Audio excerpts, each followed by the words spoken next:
you look at old articles like 70s or 80s, they were calling to weaken the prohibitions. And one thing that I really love is they were saying we need to weaken the prohibitions in general, but they were talking about how these prohibitions are like a hibernating bear ready to come out of hibernation and assert itself. And I love that because they were afraid of that. They didn't want that to happen. And I'm saying, let's make that happen. We Hibernating got bear. that bear. Yeah. Poke Like bear. let's get that bear going and make it a grizzly, you know? Hi, guys, and welcome to the House Call Vet Cafe podcast. I'm Dr. Eve Harrison. I'm a full-time integrative concierge house call veterinarian in Los Angeles, and I help other vets to build their unique mobile practices on their terms.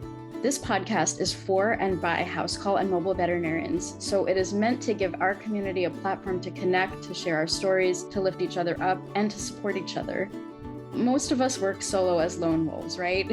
So for me, it's been really powerful to be able to physically hear the voices of my colleagues from all over the world and to get a chance to feel that we truly are part of a community of very real other human beings who get it.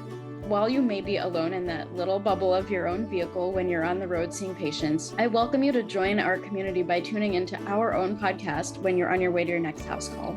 Whether you're a super experienced house call vet with 30 years of experience, you're a brand new prospective house call vet just looking to get started, or you're house call curious, there will be something for you in this podcast.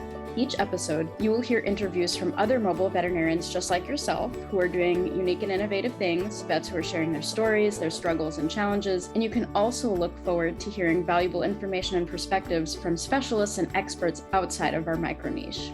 And finally, if becoming a house call veterinarian is something that you've been thinking about exploring, or you're looking for some extra support getting your own mobile practice to feel more profitable and sustainable for you, check out the information in the show notes about my course and our above and beyond supportive private community for members only, plus our monthly group coaching sessions within the House Call Vet Academy. You can also check out my free public Facebook group, which is also called the House Call Vet Cafe, the same name as this podcast, and which is a warm and cozy community for mobile vets to support each other in professional and personal development, in creative entrepreneurship, and in friendship. So thank you guys for spending time with me today. Let's dive into the episode.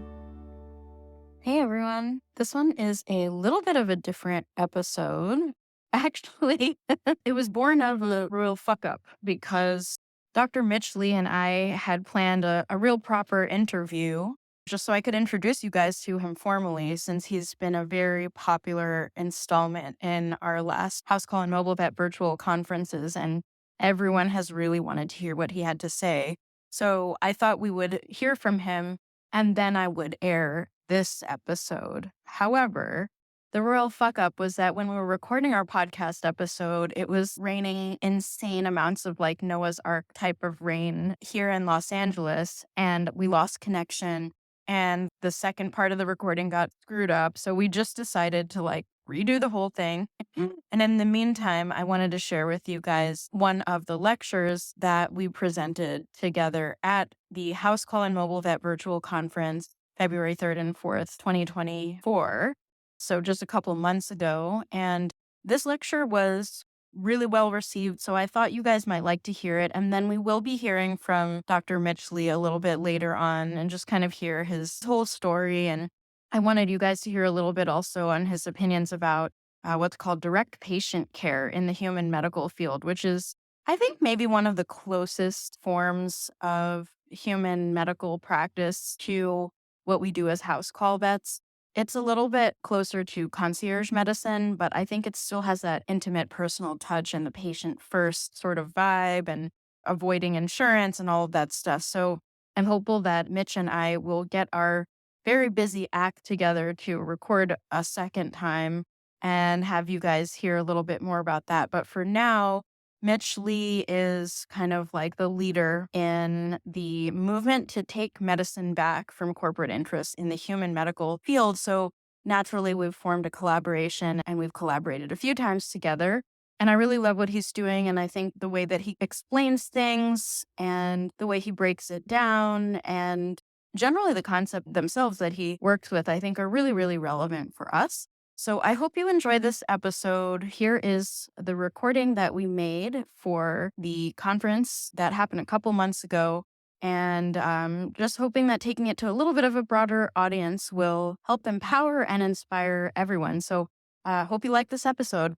Hey guys, I am extremely excited to have with us Dr. Mitch Lee back again with us this year. He was one of our most beloved speakers from last year's conference. It's true.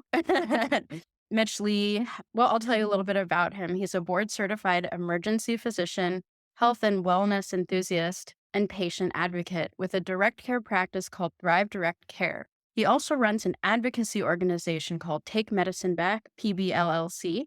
This organization is intended to produce a public benefit by operating in a responsible and ethical manner by imparting education and advocacy to the public regarding the corporate takeover of modern medicine, which has led to the financial exploitation of patients and the erosion of trust between healthcare providers and patients. So Dr. Mitch was well received last year when we talked a little bit about human and veterinary corporate medicine. He's also got a conference by the same name, Take Medicine Back, that I've had the honor of speaking at as well to represent the veterinary voice in the conversation about the corporate takeover of medicine. And so we're partners in crime in this way. I'm super honored to have him back here with us. And today we are sharing a bit of a pre-recorded conversation since Mitch will be coming off of an overnight ER shift and, in his words, brain dead at the time that you guys might be listening to this recording. So we figured we'd try and make sure you guys got an optimal experience with Mitch being fully awake. And so here he is. Welcome, Mitch. And I wanted to also invite you before we get into the heart of the conversation to show our conference attendees what you have on your wall right now. Mitch showed me this weird, crazy thing that I think you guys might like to see. Sure. Yeah. And thanks for having me back. It's super exciting to get the veterinarians involved. And since like last year, I think there's been a lot more movement and momentum in the veterinarian world as well. So let me show you that image. And also, I'll just to back up. The bio is mildly outdated, but I still have Thrive Direct Care. I'm mostly working as an emergency physician, but the direct care and direct primary care aspect was really my attempt to work in a completely independent practice within medicine, which is hard to do if you are an emergency physician, and also probably same thing as a veterinarian because you're kind of attached to the hospitals. But in any case, yes, this is, we were just chatting about this on my wall there. I think you guys have all pretty dark senses of humor, I think, but don't want anybody to take too much offense to this. So this is obviously de-identified, but this is a trauma bay floor. And, it was edited a little bit with very poor Photoshop skills, but this is actually a trauma bay floor after a thoracotomy, after a gunshot wound in the emergency department. I trained in Detroit, and in the chaos, a nurse grabbed sort of every critical medication that they had, including a bottle of propofol, which fell because she was carrying, just armfuls of everything. And that mixed with some of the blood on the floor, and you'll see some surgical light reflections there. Wow. So, I put out there, it's to somebody who maybe is a little bit desensitized, but not hopefully, still has their humanity left. It's a cool image. It speaks to a lot of us in human emergency medicine, but also what really kills us is you have that kind of a high adrenaline, like classic emergency, what you kind of think of on ER or whatever, one of the shows, Grey's Anatomy or something. I don't know. Scrubs is the best, of course. Hopefully be standard with your audience. But the reality where we are now in our corporatized world is we can't just do that, right? We do the medicine that we wanted to do, but then you go and you got a waiting room of hundreds of patients and they're all pissed off and they've all been waiting forever. And then, they might be angry at you with those factors that you can't control. And then, they get big bills. And in our world, we really don't have the control over the bills that they get. And then you get administration breathing down and saying you need to see patients more quickly. And, I've had children that have been run over by a truck or something as a very specific memory. And you want to be able to console the mom and have some time, and you just delivered news that their child died. But now you're not given that time because it's a corporate see more and more. And doesn't matter that you're spending the time with that person. That's not what rewarded. So to me, it really kind of speaks to like the trauma we go through, Yeah. but then it add insult to injury. And that's what Wendy Dean, a psychiatrist, refers to as moral injury and moral injury in healthcare, which was a term that was really started out for the Army psychiatrists, or I think at the VA, but to describe what soldiers who signed up to do, the US military with all these great, deeply held moral, ethical values, but then they found themselves in like Vietnam being told that they need to basically they were judged by body counts, like how many bodies they were able to, that was the measure of success.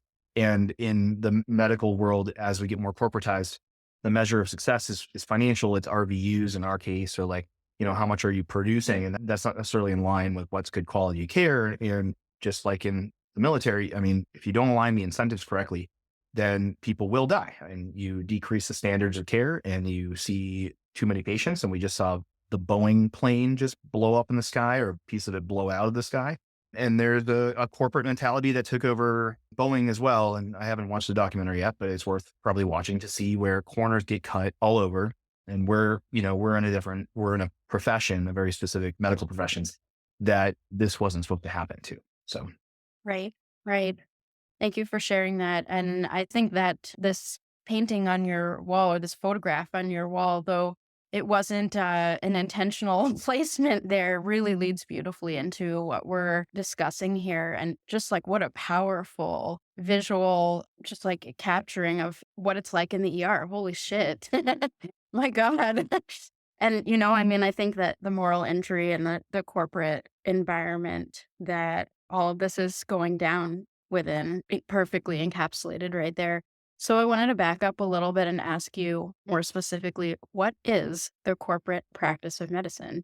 yeah, so this is something that's very important to me, and our incorporation for the PVLC, I would make it more concise now, I think, and say that we are opposed to the corporate practice of medicine, and we want to restore the profession of medicine to its full integrity. What people very rarely realize is that, I will say at least human physicians very rarely realize, and I would suspect that very few veterinarians are totally aware of it, is that the corporate practice of medicine is legally prohibited in the majority of states in America. And the concept is that if you're not licensed in medicine, veterinary medicine, human medicine, that you're not supposed to be practicing it. And so the idea really came way out of like the early 1900s. And before that, when lots of snake oil and charlatans were about.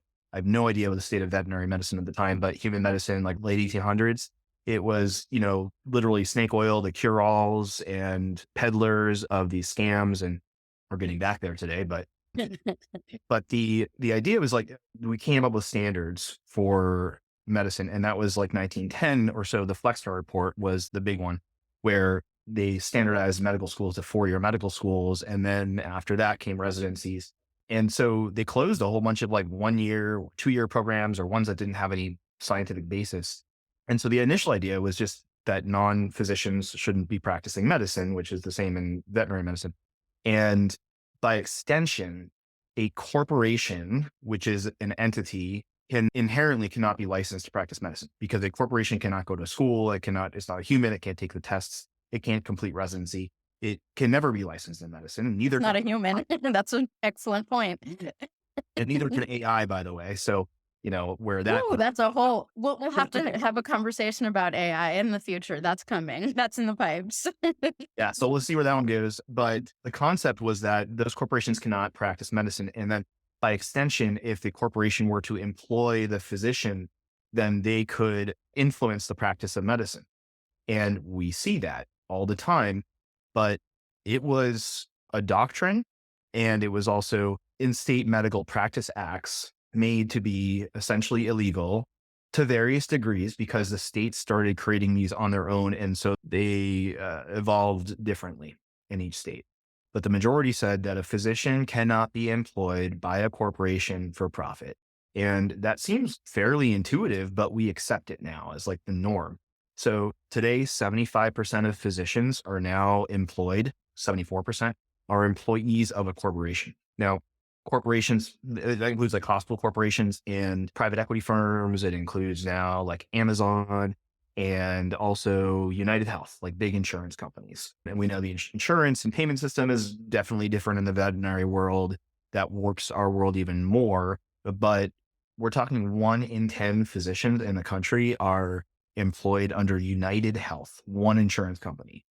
And you may or may not have United Health. You might realize if you're trying to have an independent practice that all of these insurance products are absurdly overpriced and expensive. If you go in the marketplace, you'll probably see United Health as one of them. It's the biggest one in the country. And they own United Health, but they also own United Optum and Optum RX and a whole bunch of other subsidiaries, but they control the pharmacy benefit management companies that control the supply chain of pharmaceuticals.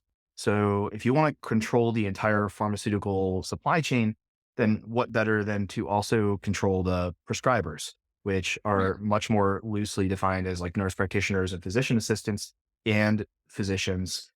We have no idea how many nurse practitioners they employ, but 1 in 10 physicians in the country employed by them. So, they can fire you or they can just employ different corporate protocols or approaches and control what you prescribe. But the most common way that, you as a human might encounter is just the very, very, very short time that you might have with your physician, if you see a physician at all. And that's where you're on a corporate rat race of see more patients, be more productive. And that's what we're seeing. And of course, it's happening in veterinary medicine as well. So that concept that it's actually illegal, there's a whole history to it. And back in the first Gilded Age, I say first because I believe we are in the second Gilded Age of monopolies and corporate control. At the time, it was the trusts, these big monopolies of the railroad trusts and coal mining trusts and steel trusts. And those were broken up. Gilded Age is on HBO. I've watched one episode. I have no idea if it's really good, but it came back for another season. But, it's mostly looking at the opulence, right? There was just big wealth and then there was poverty. And that's really what we're moving back toward today, right? We're like losing the middle class and physicians and veterinarians. I mean, we're getting in more and more debt as we come out of school. And then we're getting more controlled by these corporations. But back in the early 1900s, the medical community came together and said, well, maybe we shouldn't be the company doctor. That's not a good idea because you literally were controlled by the mining corporation who just basically told you to tell all the miners that they shouldn't worry about their black lung and they should get back to work.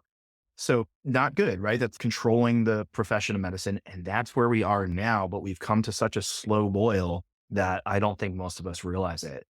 Back in the 1950s, roughly in 60s, like how many physicians from that era are actually practicing now when the corporate practice of medicine laws were actually really in effect before HMOs? That was a big part of destroying the corporate practice of medicine prohibition. They're not practicing. They're barely alive. I mean, like we're not talking about born in the 1950s. We're talking about ones who practiced in the 1950s and 60s. So there's very little like institutional memory of physicians who actually remember it being okay. There's ones who practiced in like the 70s and they're like, that's when it started to change and get bad. And it's like progressively gotten worse, but there's not many people that know what it was like. And so digging this up, what we're seeing now is that there is a movement, both part what we're doing and take medicine back, but also within the academic legal world to renew and revive these corporate practice of medicine prohibitions. Hang tight. I want to ask a question actually. If these laws are in place, how are these companies managing to skirt them in human medicine? And I'm sure the same mechanism in veterinary medicine. How is that happening? Yeah, absolutely. So like you said, there are legal prohibitions in most states. In North Carolina, where I am, if you Google North Carolina Department of Justice or DOJ, corporate practice of medicine, it's like 1 or 2 paragraphs. So it's not that complicated, the law, but it's also very clear cut. It just says a physician shall not be employed by a corporation for profit or something like that. And it's like, that's clear cut, black and white. And we've asked the AG to, investigate how about enforcing those. Now that is also a attorney general opinion from the 50s. So that's what I mean. Like some of them were baked into state medical practice acts. Some of them were statute, which is like the senators that got together and came up with a law. I mean, it's just not to dive into Roe v. Wade too much, but the point is that was a law, but that was based on a Supreme Court decision, not based on congressional action, which is where we're talking about that now, right? So similar with corporate practice of medicine, they had different levels of law, whether it was a Supreme Court or court ruling or what, but it was all about interpretation. So many states have an exemption for nonprofit hospitals. The idea that a nonprofit hospital run by a bunch of nuns, an independent nonprofit hospital, those nuns actually were Mother Teresa and they wanted to do the right thing. And so they actually were morally, in line with the physicians. And the state said, well, as long as you're not actually influencing the practice of medicine, then you can employ physicians because, you guys are chill too. And that might have been true until Mother Teresa died and they sold out to the mega Catholic conglomerate system that has nothing to do with actual religion anymore. And you lost control of them. So those were some exemptions for corporate practice medicine law. But what you needed to have in general is a physician or a group of physicians owning a practice. Now, if you're in a very big group practice, I don't know what that might look like with veterinarians. But you guys might be in like 3 or 4, but not like giant ones from We have except for the giant ones. corporate. Yeah, we have giant ones too. And that would make the corporate one. So I'm just not sure how many. I'm just totally not sure. But if you have a group of, it's almost like a pyramid scheme. If you have like one physician or veterinarian that owns it, and the rest are employees, and maybe they're called partners, but not really like the practicing vets and physicians. That's what we want to actually own the practice, have some control of their. Anyway, I digress. How do they get around this? So they use what is referred to as a friendly physician. And I can only presume this is what they use in veterinarians and corporate vet practices. A friendly physician is not friendly to other physicians or patients. They're friendly to the corporate interests. So this is also variably known as a captive physician. So I literally met a private equity executive on a hunting trip. I don't know how vets feel about hunting. It's probably split. Mixed. Yeah, it's like it was like a guided trip that my friend got me on. I don't really hunt, but I went on this trip that was more like a lodge and whatever. I can see why people don't like it because I think this is just like rich assholes mostly that Yeah. were there. And so I do want to interject. I think that hunting is more humane than factory farming. I know we agree on that point. yeah, I'm sure it's a complex thought process for people. Highly, yeah. What we did kill. And I think there's certainly something to that. But anyway, it's rich people on this trip. This wasn't like hunting to survive. And so I run across this private equity executive. I make pretty good cocktails. So I made him a cocktail because we have like this open bar thing. And I was like, so that's interesting. You guys employ this physician. How do you do it? How do you get past those pesky corporate practice of medicine laws? And he goes and knocks back his third old fashioned because, and he's like, our captive physicians. Okay. That's what they call them.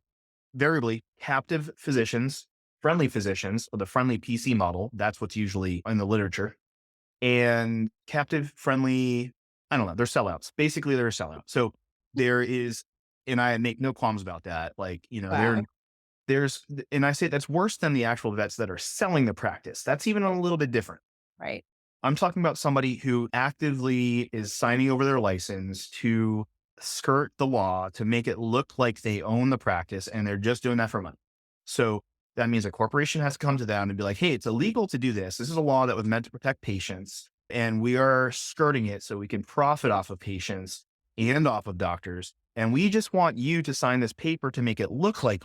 Now, does that physician own it? They don't really because they often then sign a stock transfer restriction agreement. This is the mechanism through it. So it basically strips them of power of ownership. So they put their name on the paper and invariably they might get like a regional medical director title or something. They're just, again, they're kind of a figurehead. Can I They're, interrupt again to say you are such a badass for getting one of these guys drunk on a hunting trip and finding this information out? Like, that's the coolest thing I've ever heard. Thank you for your good work, Doc. not that I wanted to, I won't go there, but yeah, sure. It was fun. So I learned that. And so there's one really egregious case that's known because you don't know who this person is generally.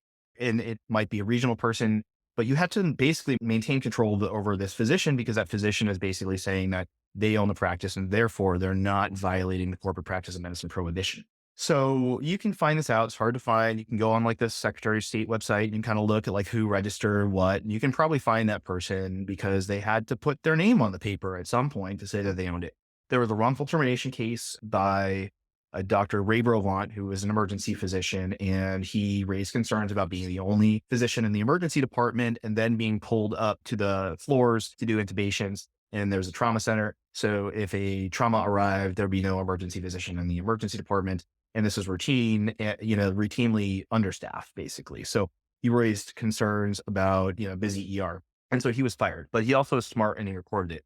And he lived in a state where there were punitive damages, I guess. Apparently there's a lot more damages that can happen there. So he actually won a wrongful termination case. And in that case, they found that a guy named Greg Byrne, who was a physician, owned on paper close to 300, 2 or 300, a lot of practices in like 20 different states. Mhm. And he never set foot in any of them. He was just the guy on paper that allowed Envision, a KKR backed, with MCare at the time, but private equity backed corporation, to make it look like he owned the practices. So that's like one of the most egregious cases that's out there. It's been described. Gretchen Morganson's book, Plunder, her book describes that. So, but it happens all over the place. Yeah, yeah, absolutely. We definitely have known examples of that in the veterinary profession as well. I can think of a few, but I'm not going to out them right now. Hi, my name is Jonathan Lau. I'm the founder of O3 Vets. One of the challenges of being a mobile veterinarian is that you have a more limited toolbox to draw from. At O3 Vets, we put a powerful tool into your toolbox by providing ozone therapy equipment designed specifically to help the mobile veterinarian treat those tough cases. Ozone works as a redox molecule to help decrease inflammation and improve cellular communication. This has an incredibly beneficial effect on a variety of conditions, as demonstrated through the hundreds of scientific studies available. If you would like to join thousands of veterinarians who've experienced the power of ozone therapy, you can visit o3vets.com or call us at 517-925-8148. If you mention this ad, you'll get access to our online training course with the purchase of your ozone equipment. So, kind of as you were talking about this revival of the prohibition of the corporate practice of medicine. Can you tell me a little bit more about that conversation and what's happening on your end with what you're working on there? Yeah, I'll transport back to the 1970s for a quick second. I guess everybody really hated doctors. It was like free love and free everything, and also free medicine. I think there was this like, doctors have this elite knowledge and we need to get rid of doctors. Like, I think I wasn't there. I was born in the 80s, but it seemed like it was a legit anti-doctor time. And there was probably some reason for that. Like the AMA has a storied history, American Medical Association. Only like 10 to 12% of physicians are part of the AMA at this point. So it's a storied history, and they opposed a lot of reform, and there's some corruption and blah, blah, blah. In that era, the idea was that corporate practice of medicine prohibitions were being used to protect physicians and their monopoly, and that they were raising prices. Price fixing, I'm not entirely sure, but the Federal Trade Commission took action against the AMA in the 1970s for a number of things, including telling them that they couldn't promulgate ethical standards among their physicians. So it was unethical, it was considered unethical to contract with a lay entity, meaning like to basically to be employed by a corporation. So you were prohibited from doing that as a physician, not just legally, but also under the AMA's ethical rules. The Federal Trade Commission thought, and at the time, there was this movement for HMOs. Like everybody thought, oh, the doctors are making things too expensive. So we need HMOs, and these will control the doctors, and that'll make everything very affordable and everything will be great. Right. So that was the thought process. And they thought if doctors only competed as commodities, that our labor price would decrease and that prices will go down for society. And I'm sure salaries and pay is always a sore topic, or a tough one. But if you look at employed physicians versus independent practice physicians, our salaries have gone down in real terms and adjusted for inflation. But have those decreased salaries translated to cheaper medical care and health insurance? Absolutely not, right? So if you look from the 1970s through 2018, the Brookings Institute did a study on the cost of healthcare as a percentage of GDP. Between the 1970s, or like 1980 and 2018, it almost quadrupled as a percentage of gross domestic product. So physician salaries have gone down. Again, I'm not sitting here like complaining about that, but we can all know about our educational debt ballooning and stuff not keeping pace with that. Right. But while physician salaries went down, the cost quadrupled. So that theory that making physicians like commodities and employees did not pan out to make healthcare more affordable or higher quality, right? We got lower, our life expectancy is going down. People can't afford insurance. We're afraid to go to the hospital because we'll go into debt. I'm sure you got some vets out there doing a little bit of illegal human medicine. I get it. You guys take, Not too many, but yeah.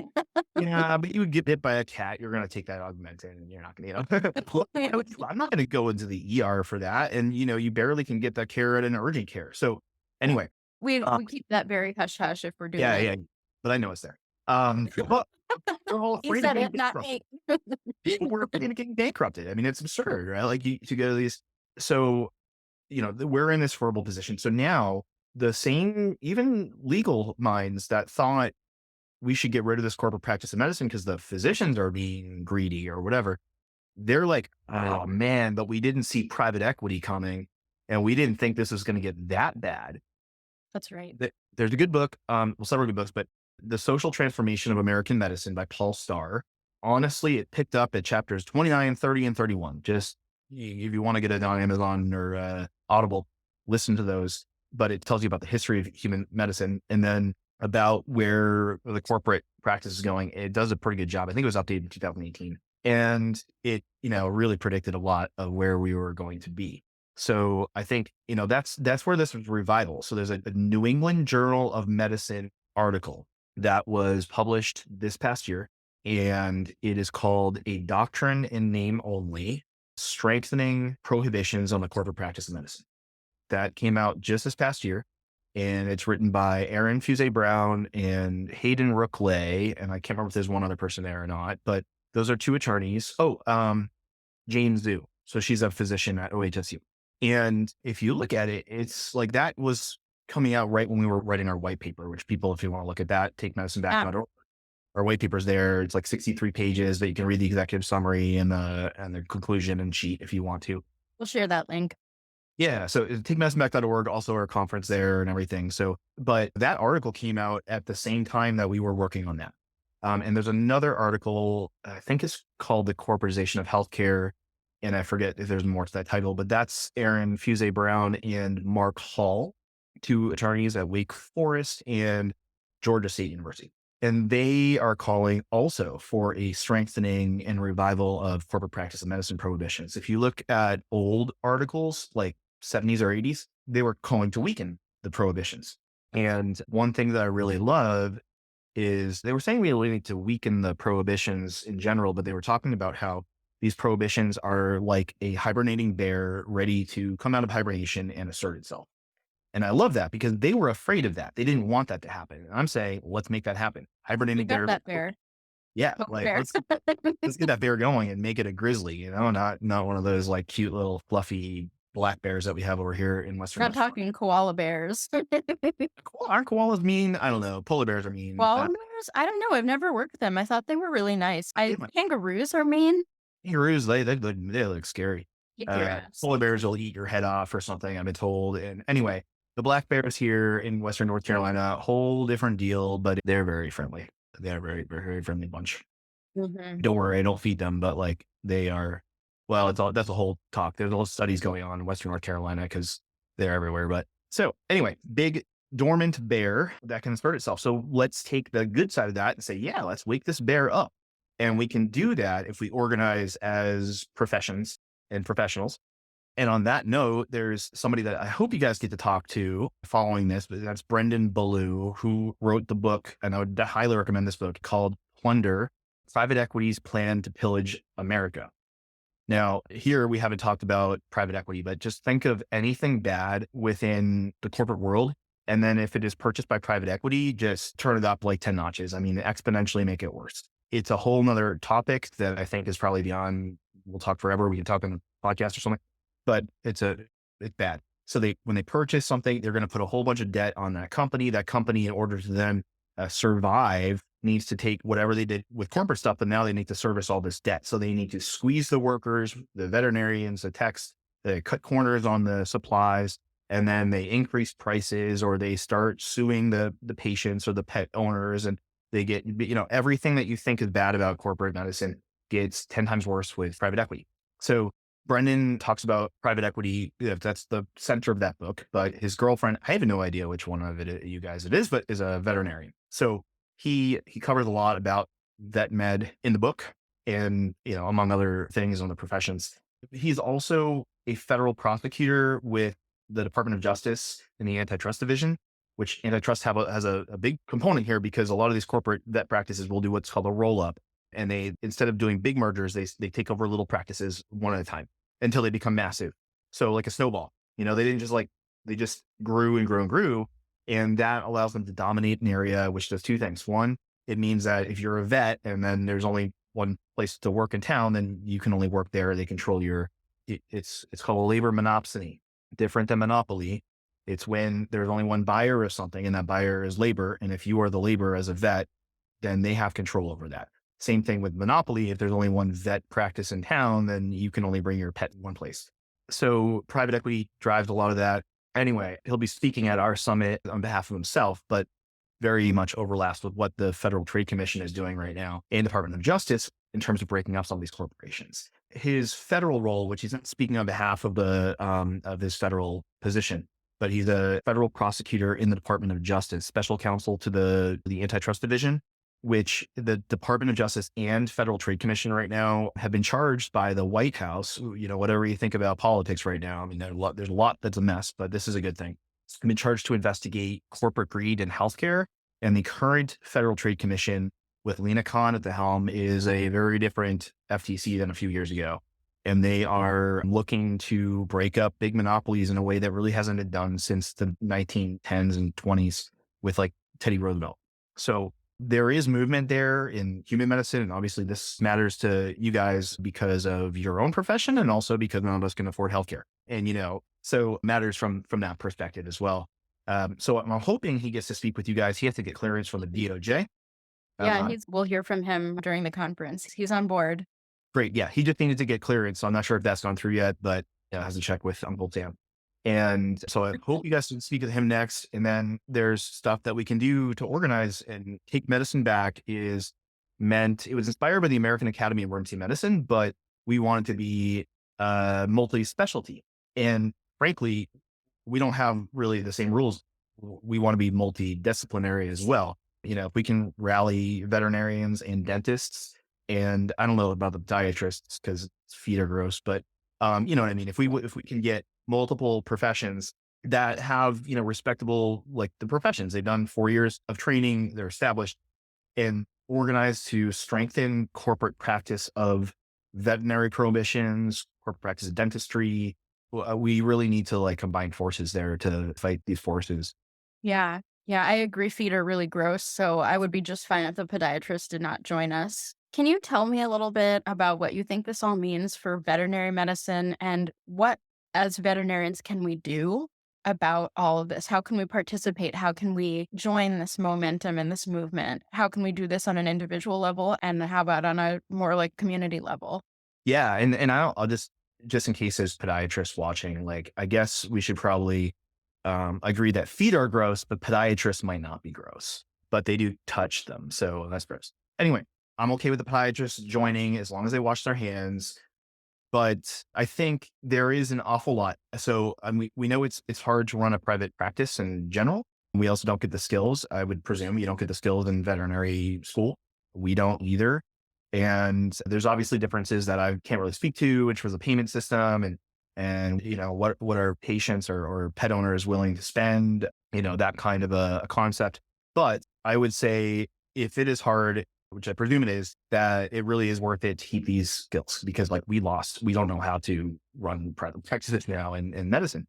Our mentors sold out and they left us and didn't teach us the skills. So maintaining your own independence and realizing the importance of that, in terms of you can help the animals more and you can maintain more autonomy. Like the corporations came to physicians and said, yeah, this is so complicated. Don't you just want to be a doctor and we'll do the business? And that was a bad idea because you can't be a doctor. Oh, right. We have this exact same thing in corporate house call practice. We'll handle the back end for you. You can just be a doctor. But what that does is it takes away everything, every aspect of the freedom that is the entire point of having your own practice. Yeah. Yeah, I just had to. No, absolutely. And I didn't mention this part, but the friendly physician is usually there's an MSO, which is management service organization, which is probably the same thing that they have there. And what they'll say is we're doing the back end stuff and we're not controlling the medicine, but they do. You And do. and part of that, they're not going to be like, you should choose this antibiotic or that antibiotic, although that might happen in United Health or something that has the specific pharmacy or like medication complex, but they are going to tell you to, move faster, produce more. They very well may, they're going to determine what supplies there are. So they are kind of controlling a lot of that. And in our world, there's order sets that are put out there that the nurses can order, but under your name. And so, like in the emergency department or something. So people get like CT scans and stuff before I even know the patient exists. And so they're practicing medicine. Corporations are practicing medicine for sure. So yeah, you can, I think on the individual level, like learning these skills to actually have your practice and have that thrive is great. And then organizing, we'd love to have you guys, we don't have a formal membership at this point, but just to get involved in the movement, you certainly go to takemedicineback.org, sign up for our mailing list and come to our event. And we do a couple conferences a year, including, just teaching the basics of this stuff and strategizing. And then we do like a hill day, like a lobby day. And well, we did one and it was really successful because we're not backed by big corporate interests. And I think we got so much more legitimacy on the Hill as like real doctors that are not lobbyists. Right. And you guys bring some puppies or something and we'll win over all of Congress, us to do that, but bring in like a cute corgi or something and, and then like, I think you can make a difference. So our next one, probably going to be October or something of 2025. People want to get involved, descend on Capitol Hill. We've got connections there and we're growing them. We get meetings and, if, we could have a few professions. We get the dentists and the veterinarians and we'll leave the podiatrists out because corgis will probably sell lawmakers, but feet probably won't. So, yeah. So sign up for our mailing list and Facebook. We have takemedicineback.org is our website, but our Facebook group is, I think, just sort of Take Med Back or Take Medicine Back. And then Like whatever it is. well, I can't remember the page technical name. I'll share it. I'll share it with everyone. Great. And we're on Twitter too, at Take Med Back on Twitter. But yeah, come join us and sign up for the conference. I said it's like $40 even for non-EM physicians, non-physicians, and it comes with CME. But again, I don't think it counts for you guys. But yeah, so thanks for having me. And I hope you guys get to talk to Brendan and, turn this into a movement. Amazing. Thank you so much, Dr. Mitch. Always filled with pearls of wisdom and just a genius information that I think all of us need more exposure to. So thanks again for your time. I hope right now you're getting some good sleep after your ER shift. Good to talk about feet and corgis and all sorts of things. So thanks again. And till our next project. Yes. Thank you for having me. Great chatting. Thank you so much for listening to this episode of the House Call Vet Cafe. If you enjoyed this episode, then hit the subscribe or follow button on Apple Podcasts, Spotify, Google Podcasts, YouTube, or wherever you listen to podcasts so you never have to miss an episode. This podcast is made specifically for you, so don't be shy if you'd like to reach out and let me know your thoughts on this episode. You can find me on Instagram and Facebook as the House Call Vet Academy, where I also share more valuable content. If you're interested in learning more about consulting for House Call Vets or the House Call Vet Academy online course and community, please click on the link in the show notes. Have an amazing rest of your day, and I can't wait for you to join us for our next episode of the House Call Vet Cafe.